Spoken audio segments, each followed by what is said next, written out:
रास्ता कामरे चंचकता खाईगले कोटी कोटी टंका लोकंकर दुर्दशा आहुरी बढ़ीगला। दर्शक बंधु रास्ता कामरे होईछि भयंकर चंचकता। सांसदक अनुदान पांठिरु आसिथिबा रास्ता को उपयुक्त स्थान रे नकरी रास्ताटी को अन्यत्र बदलाइथिबा नै सांघातिक अभियोग आसिछि। हाँ आज्ञा एभली घटना देखिबाकू मिलिछि केन्दुझर जिला आनंदपुर ब्लॉक बाइलो पंचायतर बारिंगा गाँव में। दर्शक बंधु गाँव दाम प्रधान घर ठारू भाटीसेरा पर्यंत सीमेंट कंक्रीट रास्ता पाई सांसदक अनुदान पांठिरु 4 लाख टंका अनुदान आसीथिला। किंतु रास्ताटी को दाम प्रधान घर ठारू नकरी 200 मीटर दूर में निर्माण कराजिबा सह सूचना फलकरे उक्त कार्यर नाम को फलकरे उल्लेख करा जायथिला।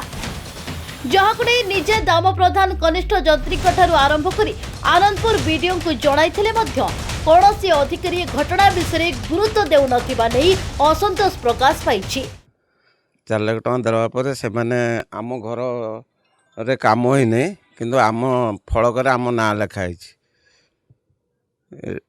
फलकर आम ना लिखा है आम घर टू गोटे हाफ किलोमीटर दूर रास्ता काम होई एटा का स्वार्थ रही तदंत करने भल होता। एबे चाहूँ आम वीडियो मास्टर को देइतनु कॉपी देइतनु गोटे कंप्लेन देइतनु से किछि भी सुनले नहीं से तांकर मन मुखी से जगह काम करचंदी। एमपी जो पूर्वतन एमपी सी हूँ यही रास्ता को दामोदर प्रधान घर ठारू बाटीसिरा रोड बाइलो जीपीर कनेक्शन करने पैसा देता सी पैसा को अन्यत्र काम करा जाउची।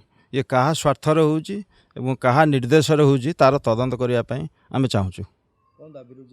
आमर दाबी रोचे जो जगह को आसी से जगार ही काम करूँ आमर प्रथम दाबी। द्वितीय दाबी जो काम हो निम्नमानर भी काम होउची जे सेठी फलक लेखाई दामोदर प्रधान घर ये किंतु फलक लेखाई ताठू 200 मीटर 300 मीटर पर फलक लेखा हो दामोदर प्रधान हाउस 2 किंतु दाम प्रधान हाउस पाखरे किसी काम ना कि फलक ना से काम को अन्यत्र जगार नहीं लेखा हो दामोदर प्रधान हाउस। एपटे उपरिस्थ अधिकारी यहाँ दृढ़ कार्यानुष्ठान नेबाकू दाबी करिसेंती। ए समस्या विषय वीडियो को प्रतिक्रिया नेबार से घटना विषय किछि जानि नाहंती बोली प्रकाश करबा सहित जदि घटना सत हुए ताहले तदंत करी तुरंत कार्यानुष्ठान नियाजिबो बोली कैमरा सामने रे कहचंती। देखिए मुझे यहाँ आगु ये इनफर्मेशन विषय में बेसी किसी अवगत नी तो जाना पर मुझे देखिए तक आम भेरीफाई कर कौन हो देखिया से देखिया जे कौटी कौन है कौन ना कौ प्रोजेक्ट थी आपण मैंने तो कहते एमपी लैंड प्रोजेक्ट थी एमपी जब ऑनरेबल एमपी जो कम थी कौटू के कौन थी कहीं जदि कहते है कौन पे है देखिए से भेरिफिकेसन करिया भेरिफिकेसन कर अवगत जिनसा नाला आगु तो देखिया मुझे देखला इनक्वारी कला जहाँ हम देखी। आनंदपुर अविनाश शतपथी रिपोर्ट ओडिशा भास्कर।